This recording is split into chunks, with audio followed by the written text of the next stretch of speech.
जी अस्सलाम वालेकुम, क्या हाल है? सब लोग खैरियत से हैं। उज़्मा कारदार साहिबा के साथ जो आज पंजाब असम्बली में हुआ वो बड़ा अफसोसनाक वाक़या है। ये वाक़या है क्या? क्या वाकई मरीम नवाज़ साहिबा ने उनका हाथ झटक दिया था, या फिर ये ऐसे ही एक क्रिएट किया जा रहा है सोशल मीडिया के ऊपर? ये हम आपको पूरी डिटेल के साथ इसी व्लॉग में बताएंगे। और मरीम नवाज़ साहिबा ने आज एक थाने पे छापा भी मार लिया। कितने छापे मारेंगी, कितने थानों में जाएंगी, और क्या इससे आप पंजाब बदल सकेंगे, ये भी हम आपको आज के व्लॉग में बताएंगे। और असद तूर साहब को भी गिरफ्तार कर लिया गया है। क्या इनकी गिरफ्तारी बनती है या नहीं बनती, ये भी हम आपको इसी व्लॉग में बताएंगे। और 29 फरवरी को स्पीकर साहब कौमी असम्बली का इजलास बुला रहे हैं। क्या पाकिस्तान तहरीक इंसाफ इस इजलास में जाएगी या नहीं जाएगी, ये भी हम आपको इसी व्लॉग में बताएंगे। 29 फरवरी को कौमी असम्बली का इजलास बुलाने की समरी सदर साहब ने वापस भिजवा दी है, जिसके बाद एक आईनी बहरान पाकिस्तान में पैदा हो गया, क्योंकि ये पहली मर्तबा हो रहा है कि सदर साहब ने इजलास बुलाने की समरी वापस की है। और इसके बाद आइन के अंदर मुकम्मल खामोशी है कि ऐसी सूरत हाल में क्या रास्ता इख्तियार करना चाहिए। पाकिस्तान तहरीक इंसाफ ये कह रही है कि हमें फौरी तौर पर सुप्रीम कोर्ट ऑफ पाकिस्तान जाना चाहिए और सुप्रीम कोर्ट ऑफ पाकिस्तान से मदद मांगनी चाहिए, ताकि वो आइन के ये जो सेक्शंस हैं उसकी तशरीह कर सके। जबकि पाकिस्तान पीपल्स पार्टी और पाकिस्तान मुस्लिम लीग नून का ख्याल ये है कि स्पीकर साहब ये इजलास बुला सकते हैं। जब आइन मुकम्मल तौर पे इस पर खामोश है तो फिर स्पीकर साहब के पास इख्तियार है कि वो इस टाइप का इजलास बुला लेंगे। लेकिन अब सवाल यहाँ पे ये पैदा होता है कि अगर स्पीकर साहब ने एक बार इजलास बुला लिया तो फिर उसके बाद सदर साहब की समरी और फिर सदर साहब के नोटिफिकेशन की कोई ज़रूरत नहीं रहेगी। फिर जब भी पाकिस्तान में कोई भी स्पीकर चाहेगा वो किसी वक्त भी इजलास बुला के कोई भी फैसला कर सकेगा। तो ये जो एक बैरियर क्रिएट किया गया था आइन के अंदर कि अगर स्पीकर ने या गवर्नमेंट ने कोई इजलास बुलाना है तो सदर साहब से होके वो समरी आएगी, तो वो बैरियर टूट जाएगा। तो जाहिर है अब पाकिस्तान में एक आइनी बहरान पैदा हो गया है और इसका कोई ना कोई सोल्यूशन तो निकालना पड़ेगा। यहाँ पे एक और सवाल भी पैदा हो रहा है कि अगर स्पीकर साहब 29 फरवरी को इजलास बुलाते हैं तो क्या पाकिस्तान तहरीक इंसाफ के या सुन्नी इत्तेहाद कौंसिल के जो अरकान हैं, क्या वो कौमी असम्बली जाएंगे या वो सदर के साथ खड़े होंगे? इस पर दो आरा सामने आ रही हैं। कुछ लोगों का ख्याल ये है कि हमें कौमी असम्बली के 29 फरवरी के इजलास का बाइकाट करना चाहिए और पाकिस्तान तहरीक इंसाफ या सुन्नी इत्तेहाद कौंसिल को वहाँ पे नहीं जाना चाहिए, और ये कहना चाहिए कि ये इजलास गैर कानूनी है, गैर आइनी है, और हम इस गैर आइनी गैर कानूनी इजलास को नहीं मानते। जबकि दूसरे लोग जो उनका सबका ये कहना है कि हमें जाना चाहिए, हमें हल्फ उठाना चाहिए, क्योंकि अगर हम हल्फ नहीं उठाते तो फिर हम मेंबर होने के बावजूद मेंबर नहीं रहेंगे। तो फिर वहाँ जब एक नया स्पीकर इलेक्ट हो जाएगा तो फिर वो हमसे हल्फ नहीं लेगा, और अब अगर वो हमसे हल्फ नहीं लेता तो फिर हम कौमी असम्बली के मेंबर नहीं रहेंगे। तो हमें ये ब्लैकमेलिंग का ऑप्शन पाकिस्तान मुस्लिम लीग नून और पाकिस्तान पीपल्स पार्टी के लिए नहीं खोलना चाहिए।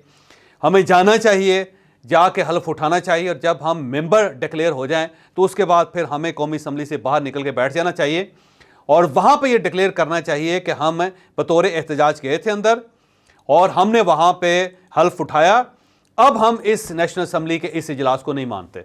तो दूसरा जो एक फरीक है पाकिस्तान तहरीक इंसाफ के अंदर, वो बड़ी फोर्सफुली ये कह रहा है कि हमें ये मौका ज़ाया नहीं करना चाहिए, क्योंकि अगर हम 29 फरवरी को नहीं जाते तो फिर हम कौमी असम्बली के मेंबर नहीं रहेंगे। फिर जो नेक्स्ट स्पीकर होगा वो हमारा हल्फ नहीं लेगा। जब वो हमारा हल्फ नहीं लेगा तो फिर हम पूरी ज़िंदगी या जब तक ये असम्बली चलती रहेगी ब्लैकमेल होते रहेंगे।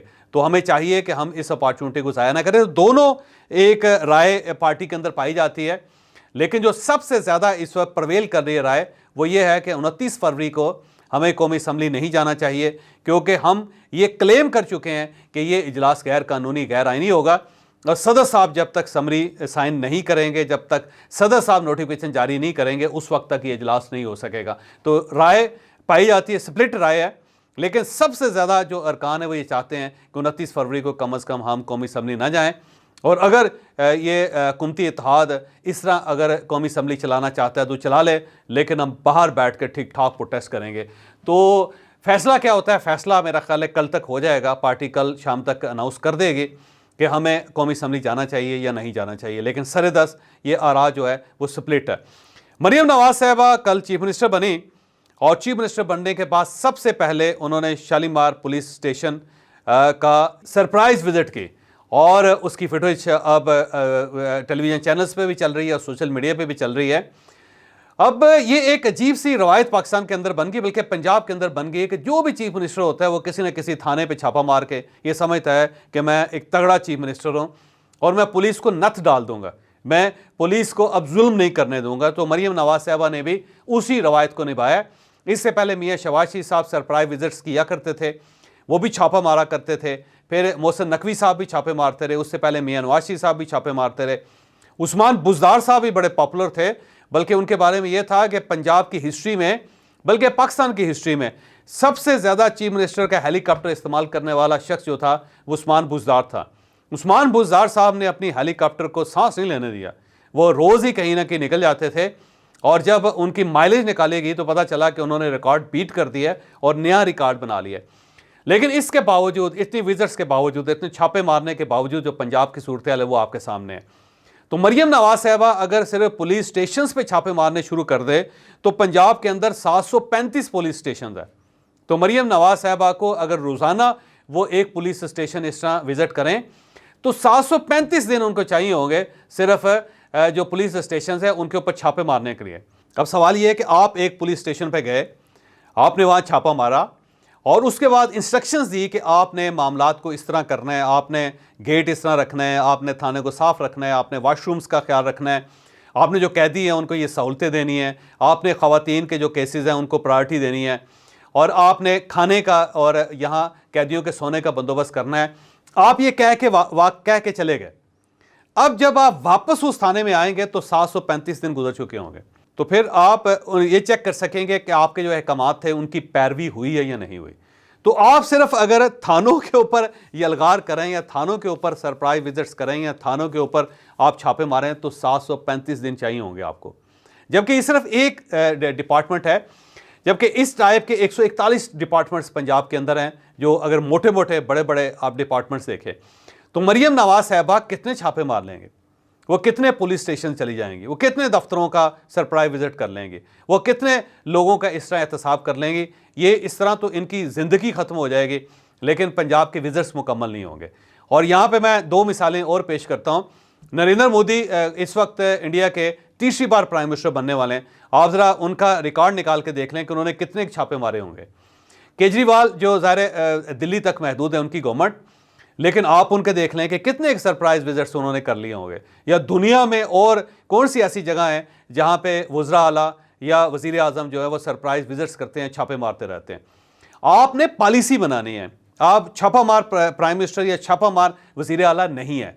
आपने सिर्फ पॉलिसी बनानी और एक ऐसी पॉलिसी बनानी है कि फिर किसी थाने के अंदर ना आपकी सरप्राइज विजिट की ज़रूरत हो, ना आपको छापा मारना पड़े, न किसी डिपार्टमेंट की पड़ताल करनी पड़े, न किसी जगह पे आपको जाना पड़े। चीफ मिनिस्टर को अपने ऑफिस में बैठना चाहिए और ऑफिस में बैठ के उसको एक ऐसा मैकेनिज्म क्रिएट करना चाहिए, एक ऐसा सिस्टम क्रिएट करना चाहिए जिससे मामला दुरुस्त हो जाए। अगर आप सिस्टम क्रिएट नहीं करते तो आप अगर अपनी 400 क्लोन्स भी बना लें और वह 400 क्लोन रोज़ाना सरप्राइज विजिट्स करती रहे और वो छापे मारती रहे, तब भी मामला ठीक नहीं हो सकते, तब भी सूबा ठीक नहीं होगा। 12.5 करोड़ लोगों का ही सूबा है। तो मेरी मरियम नवाज साहबा से दरख्वास्त है कि आपने एक गलत एंड खोल लिया है, आप एक गलत डायरेक्शन में चली गई हैं। ये जो छापे हैं इससे आपकी सोशल मीडिया के अंदर प्रेजेंस तो क्रिएट हो सकती है, लेकिन कोई मसला हल नहीं होगा।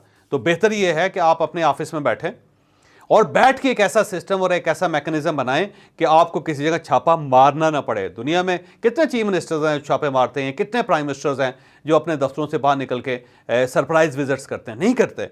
तो आप उस रास्ते पे जाएं जहां पे लोगों की ज़िंदगी बदल सकती है। इस तरह इस टाइप के विजिट्स करने से कोई ख़ास तब्दीली नहीं आएगी।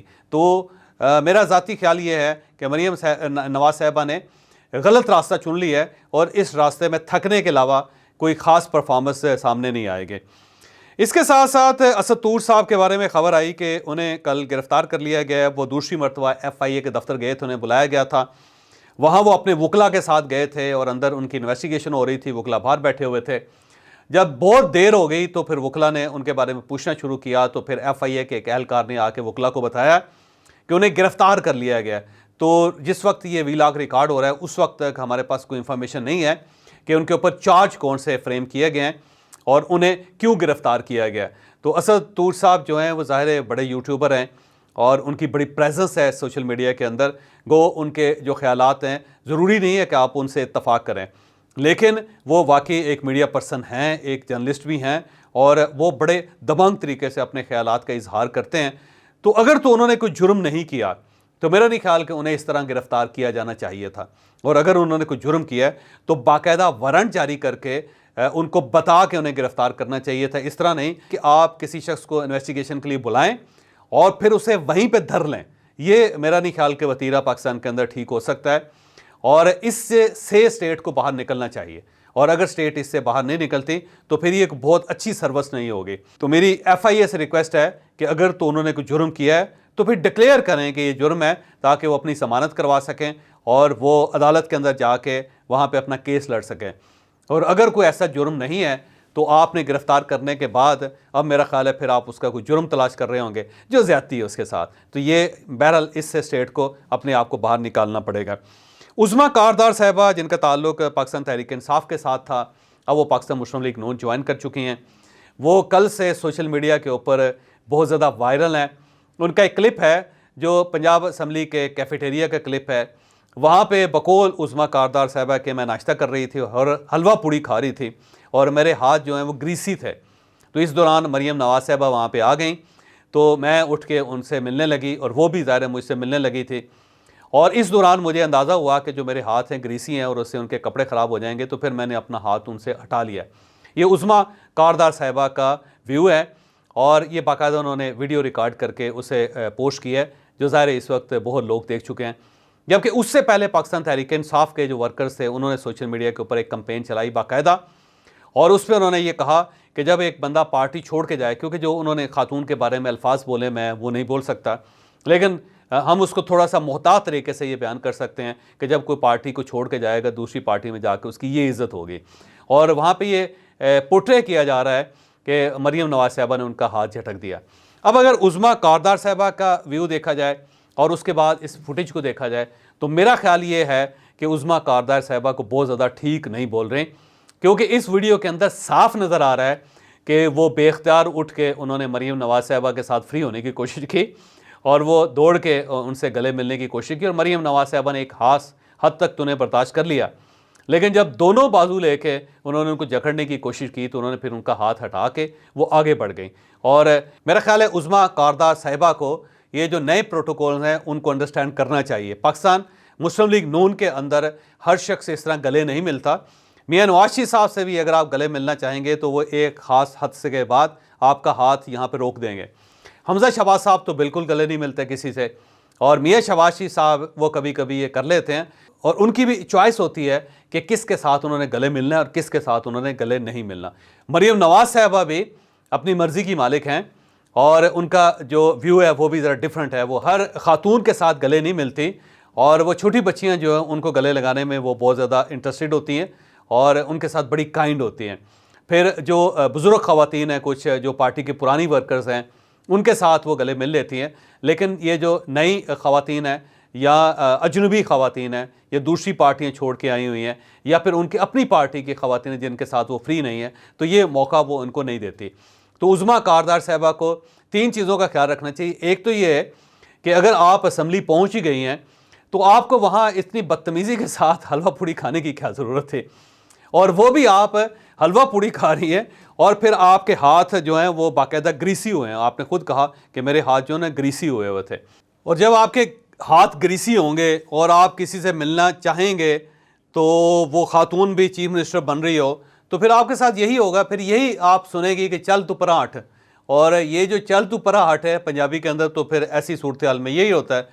तो मेरा ख्याल है उज़मा कारदार साहिबा के साथ चल तू परा हट का मामला हुआ है, क्योंकि जो फुटेज है वो तो साफ बता रही है कि उन्हें बाकायदा हाथ उनका झटका गया है और साइड पे करके उनको मरीम नवाज़ साहिबा आगे निकल गई हैं। तो अब उज़मा कारदार साहिबा को ये जो नई सूरत हाल है इसके साथ उन्हें अपने आप को चैलेंज करना पड़ेगा, उन्हें इस सूरत हाल को अंडरस्टैंड करना पड़ेगा। वैसे तो पाकिस्तान तहरीक इंसाफ के अंदर भी जितनी इज़्ज़त होती है लोगों की वो भी सबको पता है।